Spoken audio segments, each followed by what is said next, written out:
Hey everybody, it's Strict9 with Strict9 GP, and welcome to another episode of my Out of the Park Baseball 19 GM Challenge with the Reds. This is episode 20, so we're kind of on a milestone episode here. We're at the All-Star break of the 2020 season, so it's 20s all around, and looking pretty good. I hope we can keep it up. We're 57 and 40, just 3.5 games behind Chicago for the Central. And I think last I looked, we were first. Yeah, we are. We're still first in the wild card race by 5 games over the Mets, and looks like about 7.5 games over the Giants. So a lot of games left to play, but we are well into the season now, almost at 100 games, and that's a good pace. I didn't know if we would be able to repeat, make the playoffs again this year, uh, like we did the first season, 2018. I thought this year might be similar to last year, but knock on wood, so far it's been looking pretty good. And I'll look at the league here, and then we'll take a look at the All Star, who finally made the All Star. That's been a big, pleasant surprise too, and we'll cover that. But in terms of the records and how everybody's doing, the Yankees and Boston still leading the way in the American League East. Cleveland still holding on, though they haven't been playing as well as they were the last time we checked. Houston gaining some ground on the Angels there in the West. And then Braves still playing good, but the Mets have now crept up within half a game. So that could be a pretty tight division there before it ends. And Miami's way out there. They have the worst record in baseball by a pretty large margin. They've got an 8-game losing streak they're on right now. The Cubs are, like I said, still 3.5 games up on us, but we just finished a series against the Cubs where we won. I think it was, well, we split. We won 2 of 4. So we've been fairly competitive. I think the last episode we swept the Cubs, but they're still finding a way to win and stay on top there in the Central. So it's gonna be a challenge, I think, to win that division, but I'm gonna give it a shot. And then the Dodgers are up pretty big in the West. Individually, some kind of surprises here. Nicky Delmonico, for instance, who is with the White Sox. He has some power. I mean, he came 2018, so he was on the rosters when I first got this game, and he's had some power since he's been in the league. But he's on pace for 56 home runs, a lot of RBIs, so he's having a pretty good year. Didn't expect to see his name up there. And then Boston's got a couple of guys here. Well, he's not on the leaderboard right now, but Rodriguez having a good year for Boston. And Michael Fulmer, even though his ratings aren't that great, he's up to 11 wins, on pace for 18 for Detroit. And in the National League, we've got a few guys who are on the leaderboards. Winker is second in batting average. Long is in first in RBIs, on pace still for 139. He's having a good year. And Peraza is still on that leaderboard for stolen bases. Joey Votto had a 17-game hitting streak this year. He's still really surprising me with his performance. The best year so far that he's had since I've been playing this playthrough. And Tyler Molly's up to 10 wins now, which is not tied, but second in the National League. And Nelson leads the league in strikeouts. But he has really struggled quite a bit in the last month or so.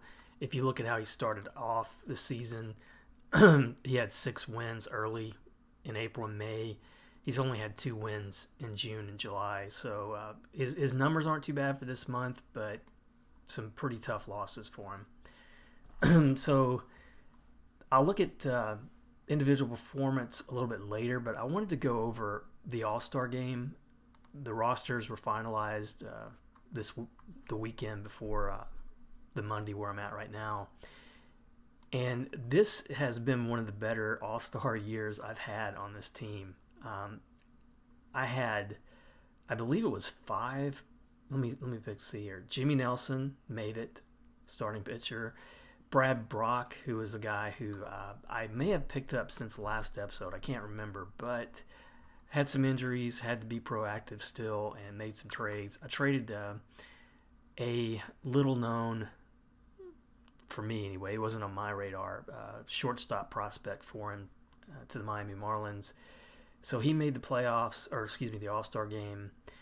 And offensively, we had Joey Votto, who well-deserved. I think he finished second in voting, but just having a great year for him. And Shedrick Long also having a great year. He led the National League in voting at second. And then two more guys. Cam Gibson, who is still in his rookie year, he made it. And Jesse Winker, who was the top vote getter at right field in the National League. So I may have missed one. If you count Brad Brock, who came over, that's, see, 1, 2, 3, 4, 5, 6 players made that All-Star roster for me. And I haven't seen that in a while in either this playthrough or the Phillies playthrough. So a good showing from us for this year.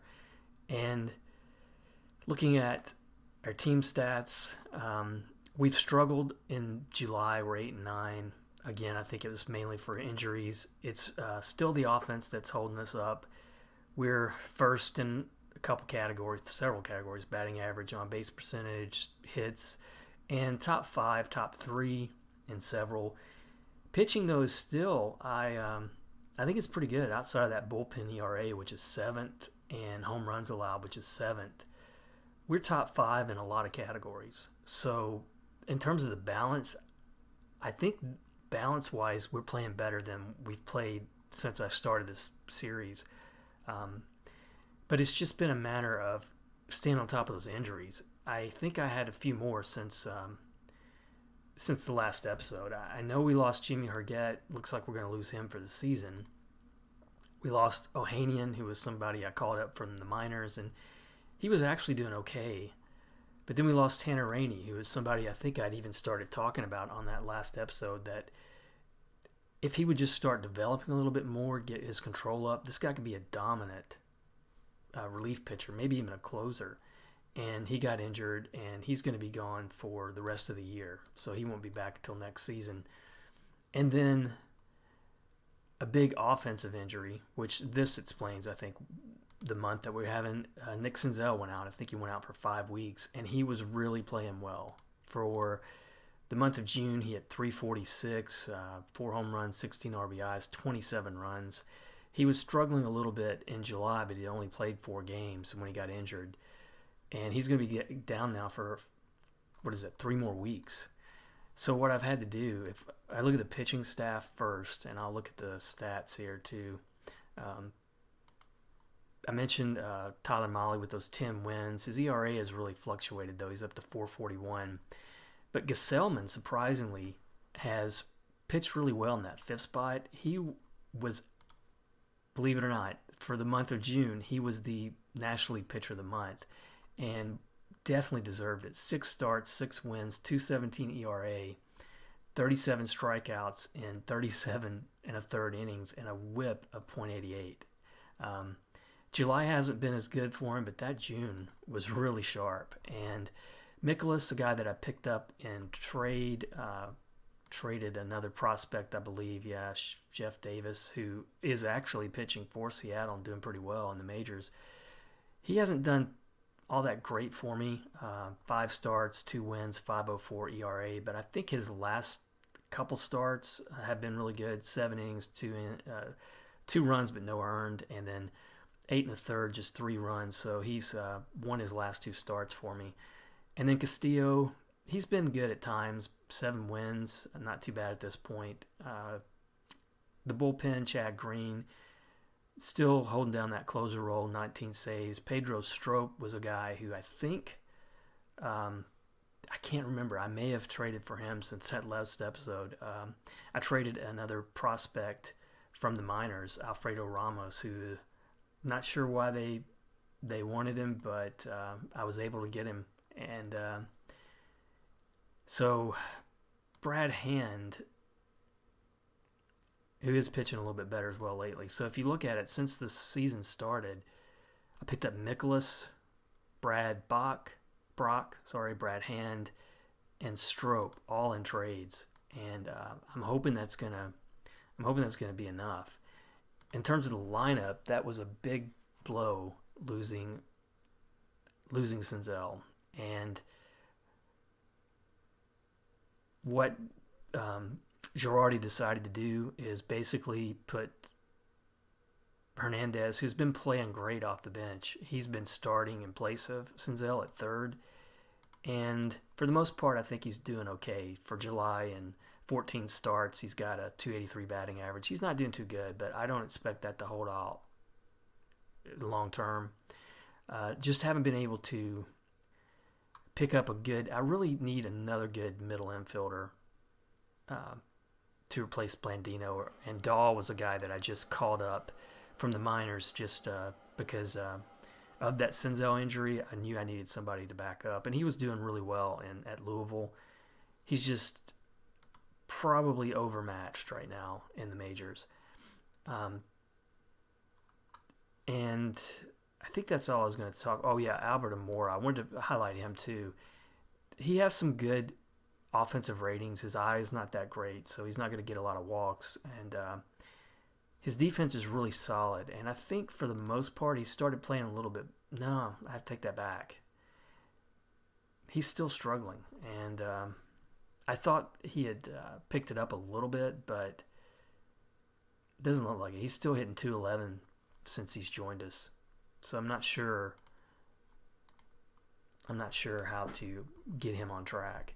But let's go ahead, and I'm going to sim through this first week to get us back on track. We'll look how the All-Star game went.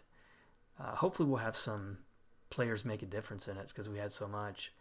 Trey Turner was the MVP, but looking at this box score, Cam Gibson got an at-bat.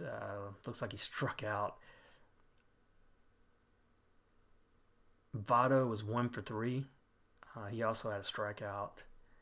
Shedrick Long was 1 for 2, scored a run, and had a walk. And looks like the National League won it 4-1. And then on the pitching side, Brad Brock pitched an inning, struck out 2, picked up the hold, and looks like that was it. Nelson didn't get a chance to pitch, but so how many? We had like 4 guys in there from our team. Is that right? Gibson, Winker, he was 0 for 3. Forgot about him. Votto and Long, not too great. What is that combined? 2 for 5, 2 for 8, 2 for 11. So not a great performance for the Reds. But we're going to start up play here on the road against Pittsburgh, and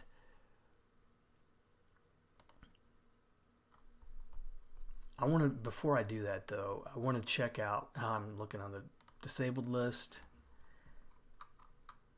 So a lot of long-term injuries. You can see Nick Senzel is going to be off in 2 or 3 weeks, and hopefully he was injured last year. If you saw that playthrough, I'm hoping that he's not going to develop into an injury-prone player. But we got a lot of guys out, all up and down the line.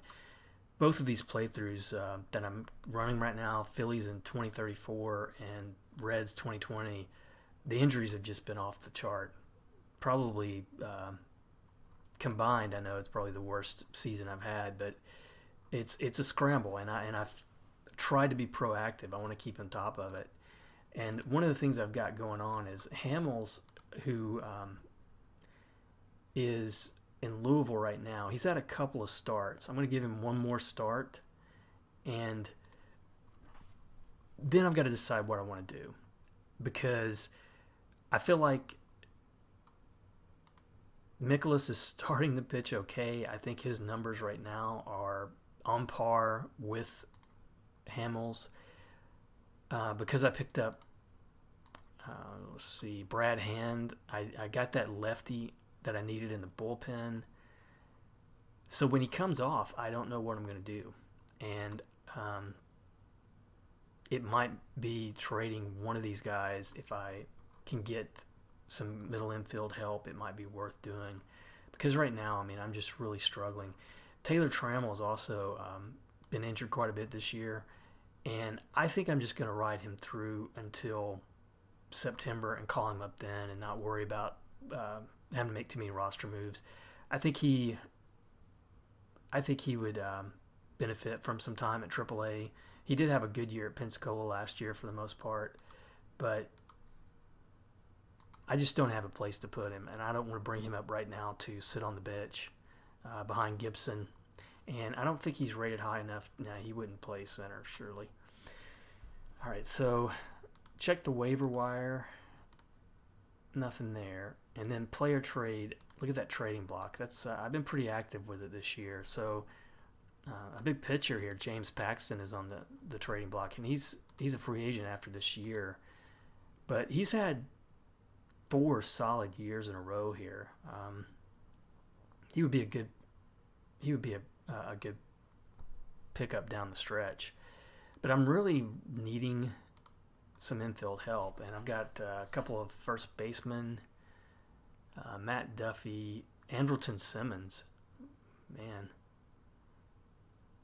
he's also a free agent after this year. He would be a good pickup too down the stretch. Could bring back Zach Cozart. He can play third and short, but he's got a pretty high salary. And Hechavarria, he can only play shortstop right now. Whit Merrifield, wow, he can play second, left, right. Surprised to see him on there, actually. May have to look at that. If he's still there when Hamels is ready, we may see if we can work a trade out. So we've won the first 2 against Pittsburgh, and looks like we swept them. So we're 60-40 now, 20 games above 500 and 1.5 out. We check a look at them. Well, let me look at that. Some injuries there, and no, I'm sorry. That was the trade. There's the trading block I was looking at. So, looking at the news, Shohei Ohtani had a good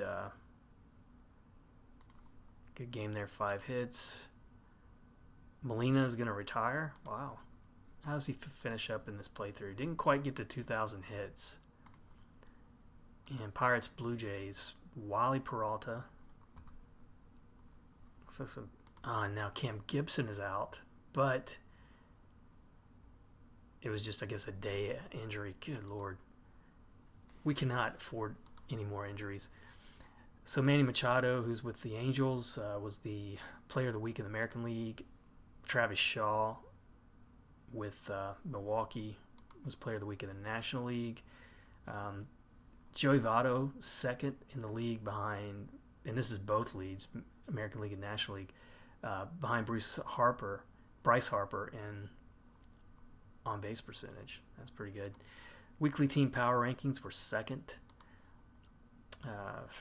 Trade here, Mike Montgomery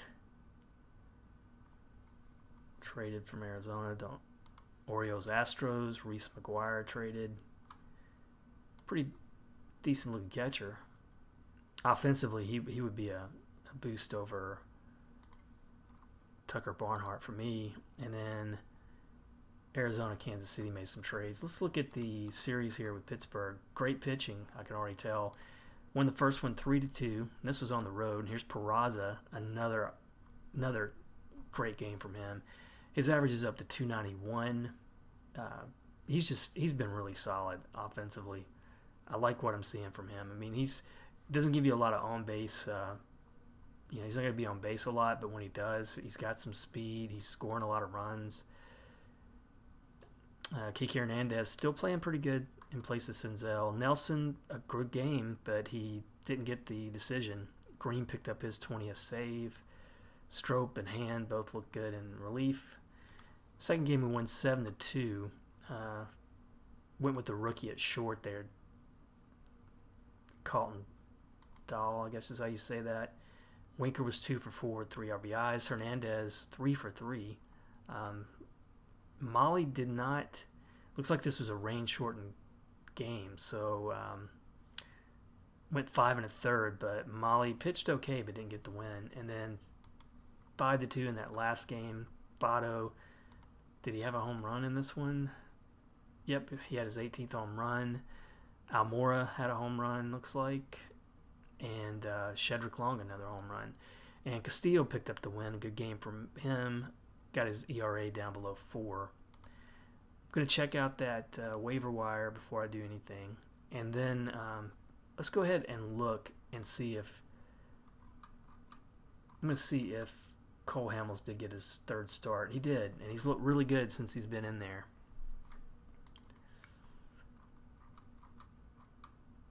So the odds of me trading Hamels at this point, pretty...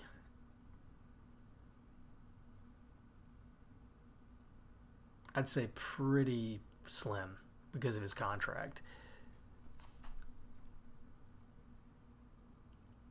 And yeah, it's going to be some high contract guys here in return. And just nothing I would even need. So now let's go back to that trading block.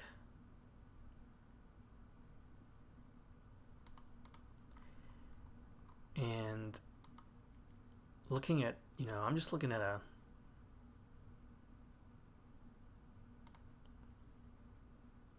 good like middle infielder. Now Matt Duffy played 3rd and short, but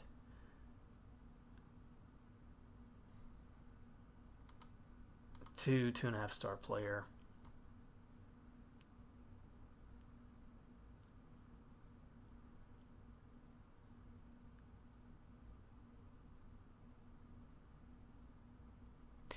I'm still drawn to Merrifield here because his defense is not that great, is the only thing. He can play second, first, play several positions, but he's not going to start at anything. He's a 1.5 star player. I'm really not sure why he's rated that low when you look at the years that he's had. Even in this playthrough, he's had a couple pretty solid years. And then there's also Cesar Hernandez. He's only going to be rated at second. He's got a pretty good contract there, $8.3 million. Todd Frazier, he's available. Could bring him back to the Reds. I mean, it's another possibility. I can't really keep Cole Hamels there forever. And I don't know what I just don't know who I would send down.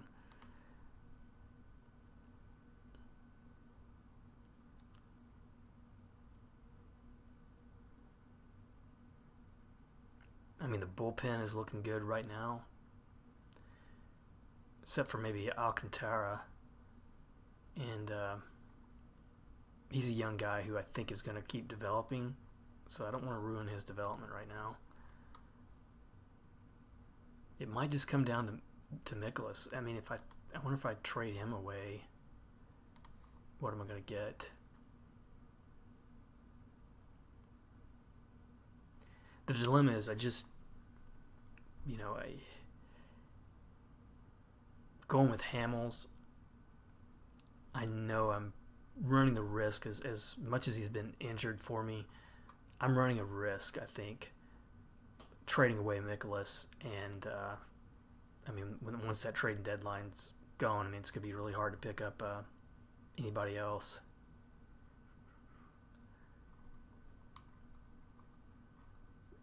So I would get pretty much like for like if I shop Mikolas around. Mainly just 1.5, 2-star players.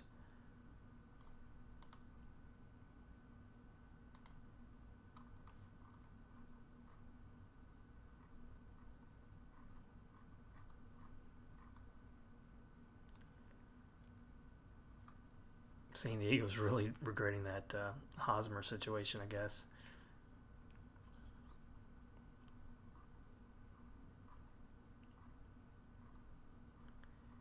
Yeah, not much there. Let's go ahead and sim this out like a game at a time, see if anybody pops up on that trading block. So we got Cleveland next, 3-game series on the road. That's going to be a tough series.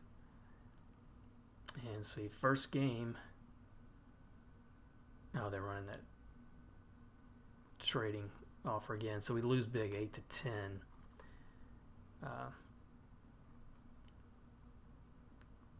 Had some good offense from a few guys, mainly Peraza, Almora, but Gesellman didn't pitch terrible, but the bullpen really blew it. Strope, Nicasio didn't look too good there. And Chicago is this Chicago White Sox? Yeah, it is. So I'm going to check the waiver wire. Nothing there. And then trading block, see if anybody's coming up.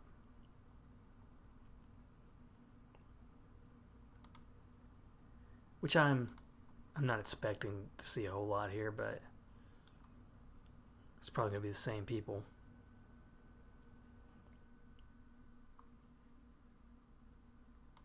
I wonder if I just traded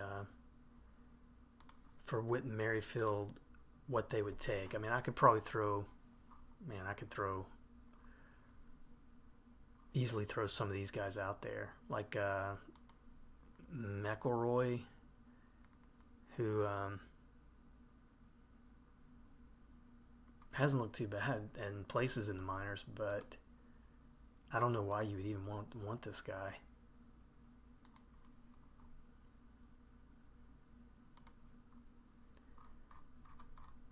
So it looks like they would just take about anything.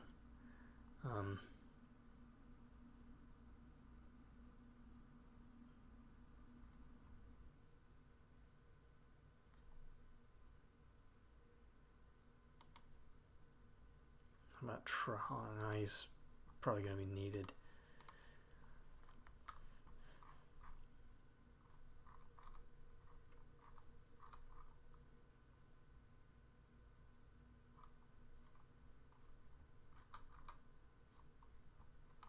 And Brad Brock is injured. Good Lord. It's crazy. I mean, that would settle the Cole Hamels situation. So what I'm really wanting to do is replace either Blandino or Dahl. And I might honestly replace Blandino because he's just been struggling so bad. Dahl has some good speed, and he's actually got some better offensive numbers.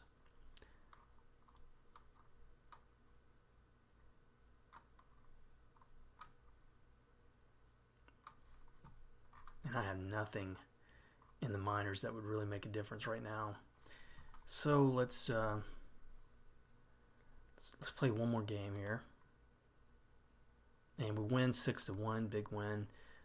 Peraza leading off this one. Cam Gibson, did he hit another home run? No, we had 4 home runs in the game. Yeah, he did hit one. Almora, another good game. Hernandez still playing really well. And then Mikolas, gosh, I mean, that's what I'm talking about. I feel like he's a better option in that 5th spot. It's starting. I don't want to trade him away.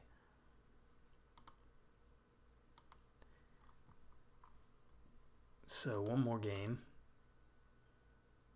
And another win, 6-1. So we won that series against Cleveland, 2 of 3 on the road. Let me look at the news and then we'll look at how we won the game. Rowdy Tellez, 3 home runs.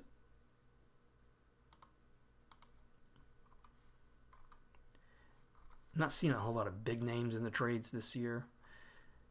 Joey Votto, a good game in this one. Winker, another good game. Shedrick Long, 2 for 3, drove in 3. He no home runs in the game, but Jimmy Nelson finally got another win, his 9th of the year. That pitching staff is really going to have some holes in it going into next year, though. Once again, and a lot of that has to do with I was really counting on Hunter Green to start developing and hopefully be ready by next year to be in that starting rotation, but it's just not happening. with that injury that he had. So we're going to go up to the trading deadline. We're playing against the Mets at home. We lose 7-9. So Brad Brock is out for 6 to 7 months. Now I've got really two options here. Peralta I could bring up, who is a lefty, and he's looked really good in AAA, 2.93 ERA, a 1.01 WHIP. But I think what I'll do is I'll call him up.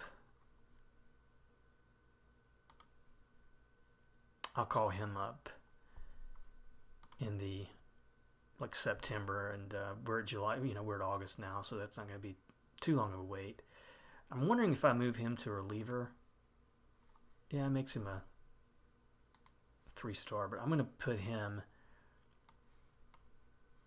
No, the active roster's full because I didn't put him on the DL.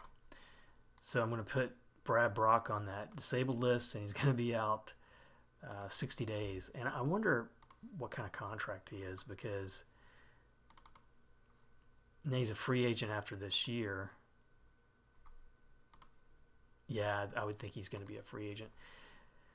So it's really kind of ridiculous how many injuries I'm having to overcome here. So let's see what that would do to the staff. And that would put Cole Hamels in long relief. I forgot Brock was the righty. Hand is the lefty. So looking at the news here, Hernandez wanting a contract negotiation, and he might get it the way he's playing, but $3.4 million for 2 years. I'll sit on that one for a little bit longer. So I guess the question now is, with that Brock injury, do I really need to also work on improving that pitching staff again? I mean, outside of the bullpen ERA, everything looks great, but that bullpen is where we're getting hit with the injuries, more of the injuries.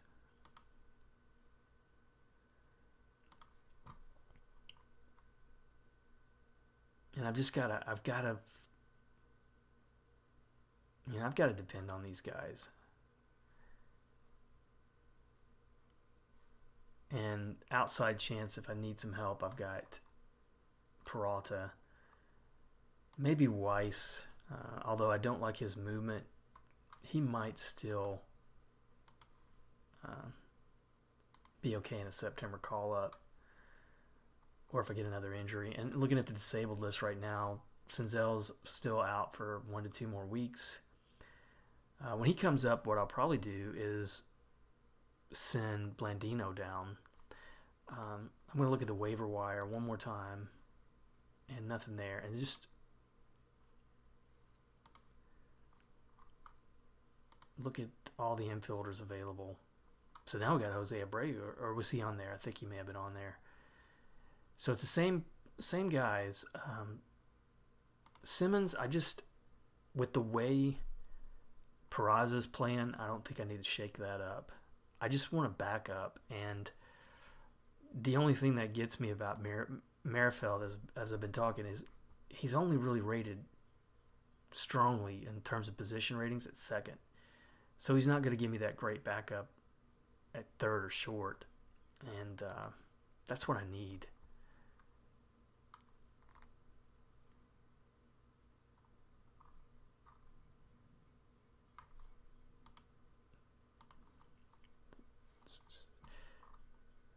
So as bad as injuries have been,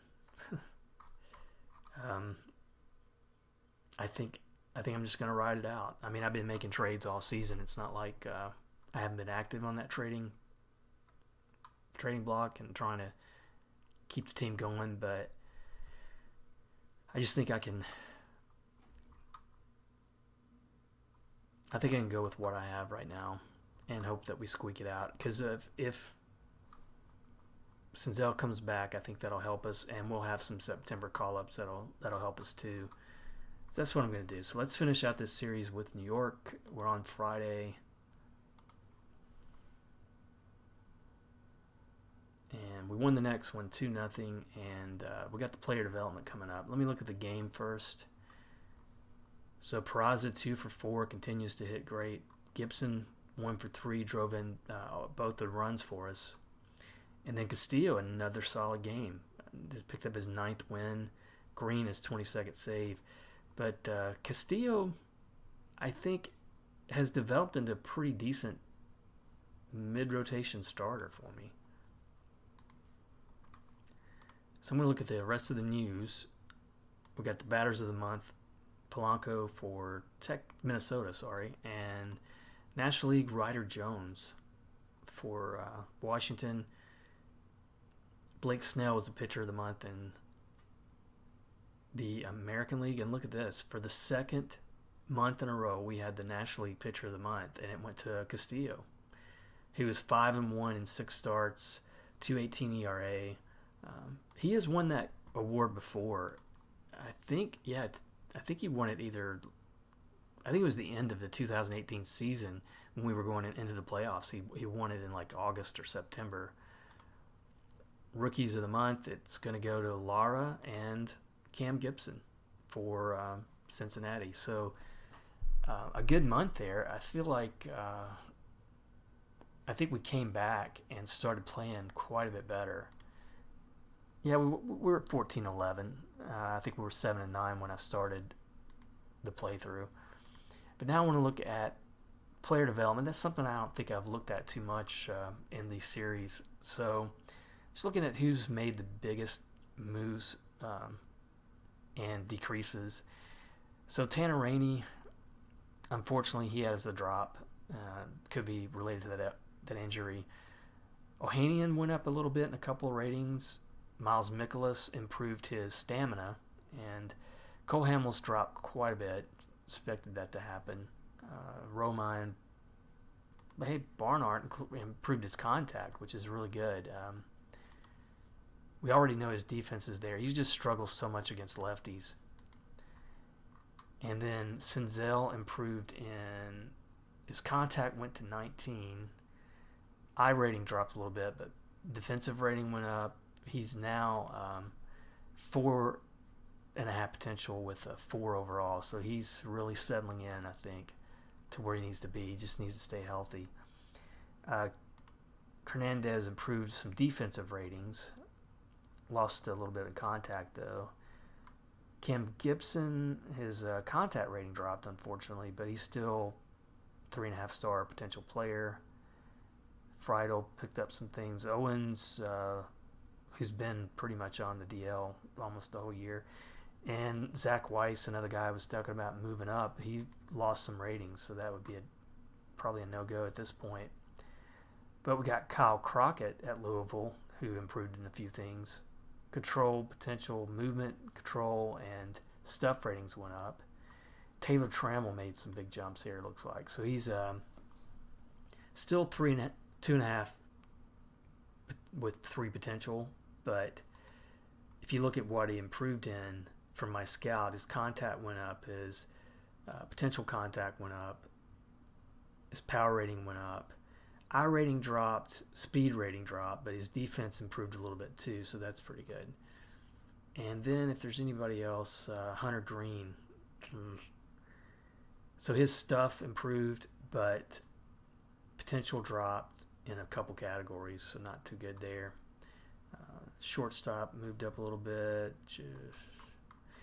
And then a guy here in Double-A, he's kind of a minor player. So a few things there that are positive, but some hits too, so not that great.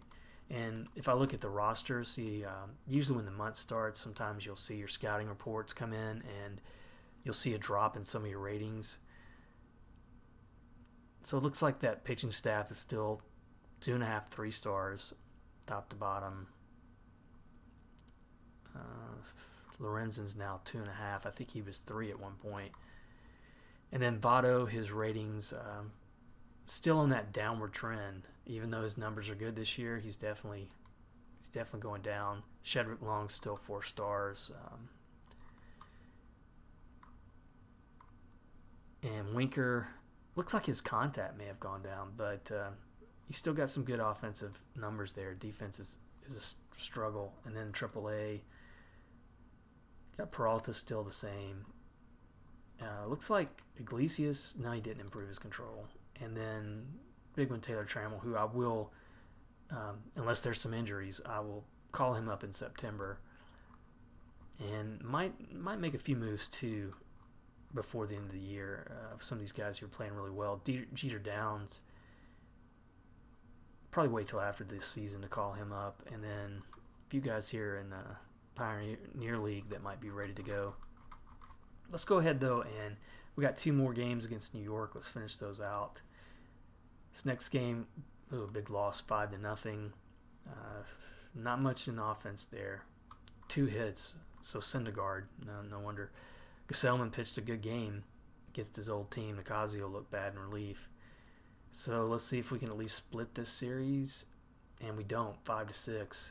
So I hate to leave on a bad note. Gibson had a good game.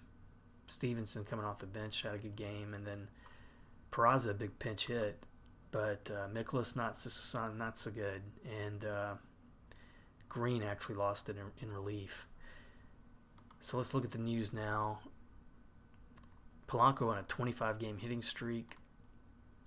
Francisco Mejia, who somebody had picked up late in his career in my Philadelphia playthrough. He was the American League Player of the Week, Goldschmidt in the National League. And Wade Davis out for the rest of the year. And Benintendi's been injured, looks like a lot this year.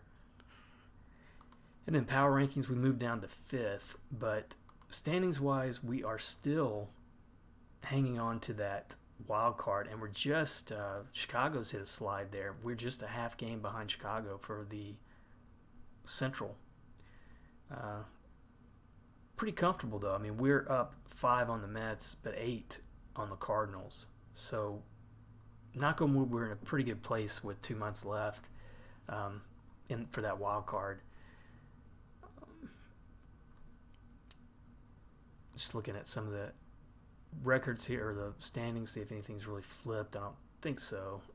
Some good races though in like the American League East and National League East, but Stanton up to 35 home runs. He's had 50 plus for 3 years, so he's doing really good. He's already over 400 for his career.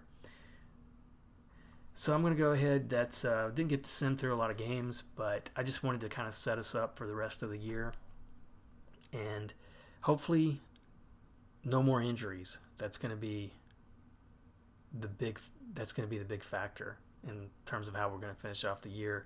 But I'm hoping we're going to make another playoff run.